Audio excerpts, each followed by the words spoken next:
ఈశ్వరుడు ఒక్కడే గట్టెక్కించగలడు సుమా. ఆపదని గట్టెక్కించవలసి వస్తే భగవంతుడు చూసేది అంటే నువ్వు ఎంత పవిత్రంగా బతికావు. నువ్వు ఇతరులకు హాని చెయ్యగలిగి ఉండి కూడా చెయ్యకుండా నిన్ను నువ్వు నిభాయించుకున్న సందర్భాలేవి.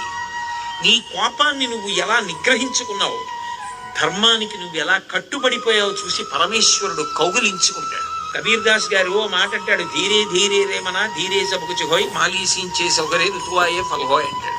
ఇవాళ విత్తనాలు పెట్టి నేను బిందులు నీళ్లు పోస్తే జామ చెట్టు వచ్చి కాయలు కాస్తుందా? ఇవాళ విత్తనం పెట్టి కొద్ది కొద్దిగా నీళ్లు పోస్తే ఒక 5 ఏళ్ల తర్వాత చెట్టే విరగ కాస్తుంది. ధర్మాన్ని నమ్ముకున్నవాడు పాడవడు. ధర్మానికి ఫలితం శాశ్వతమైన ఫలితం కాలంలో కనపడుతుంది. ఆనాడు ధర్మం పట్టుకున్నవాడు ఎంత గొప్పవాడో మిగిలిన వాళ్ళకి కూడా ఆదర్శం అవుతాడు.